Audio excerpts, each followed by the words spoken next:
Hello everyone and welcome back to the Tank Club. This is the new World Tank Academy.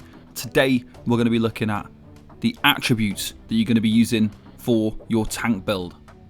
So when it comes to tanking in New World, you want to be kind of distributing your attributes in one of two ways. And to reach the number of attributes I'm going to show you here, you need to apply your attribute points. You need to use gear with only strength and constitution. And you need to use food as well that uses strength or constitution or a mixture of both. You will see a slight difference in attributes depending on your gear score. So if you're not quite hitting high enough gear score yet, you won't have enough attributes on your gear. As your gear gets upgraded upwards of 625, you'll get more attributes on your gear as well, which will bring you up to the similar numbers that I'm going to show you right now. So the few things that I'm using here, obviously I've got my gear, which is all strength right now. All strength plus 25 strength. We've got strength there as well. On my jewelry, strength and constitution. And on my weapons as well. I am using carrot cake at the moment, which will give me 24 strength and 16 constitution. There are many different types of food you can use that got a mixture of both or one or the other. It just really depends on your current situation. Once I've got all these applied, I then go onto my character screen and I input all of my points to make this reach 200 and 300 plus. Any extra points that I have go into strength, and that is to increase my damage. You don't need to go more than 200 in constitution. Now this is the most optimal setup for tanking. It's aimed at being a kind of a more aggressive playstyle.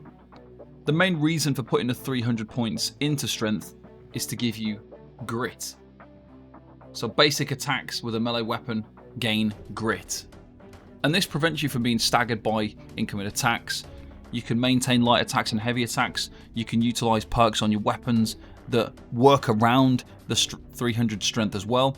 And you'll reduce your cooldowns because on your sword, you generally want to use refreshing move, which will reduce your cooldowns from light and heavy attacks.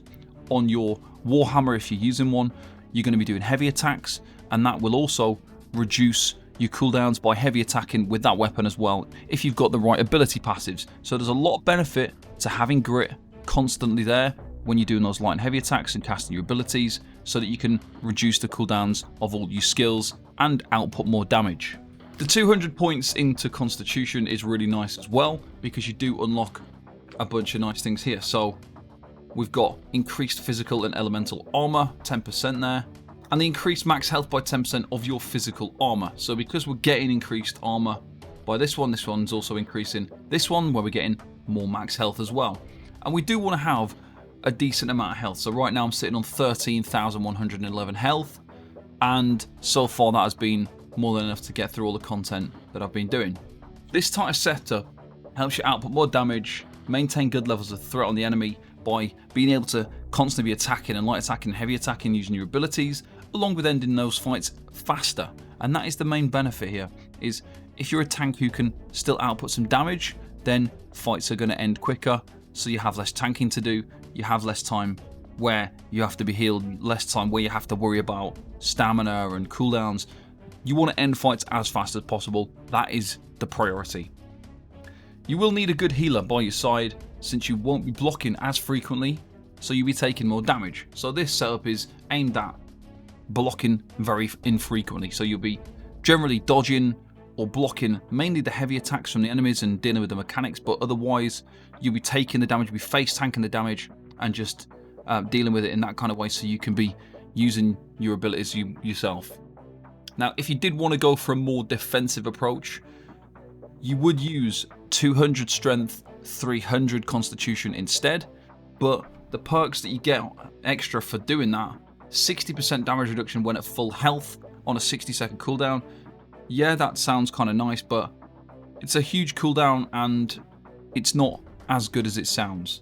And then obviously 20% like duration of stun, slow and root spells, so you get 20% more duration on those, and obviously your max health will increase by a fair chunk, somewhere about 15k. So it's a bit more safer, but you get a lot less utility from doing so. Obviously, bringing this up to 300, every extra point is going to increase your damage more by the weapons that you use in here, because we're using weapons that are buffed by strength. And obviously we get all the other perks as well. Stamina regen is faster or performing basic attacks, that's really helpful for tanking. More stamina is needed because your stamina will deplete very quickly in expeditions when you're blocking. If you're blocking too much, it will be depleting very fast. And also when you're dodging, you want this to be able to gain faster stamina. And obviously the rest of the perks are all damage orientated, which is going to buff your DPS as well. So that is everything you need to know about tank attributes in the New World MMO. If you need any more tank information for New World, make sure you check out thetankclub.com. We've got tank builds, we've got a huge tank guide, we've got lots of information on there. Give it a little look.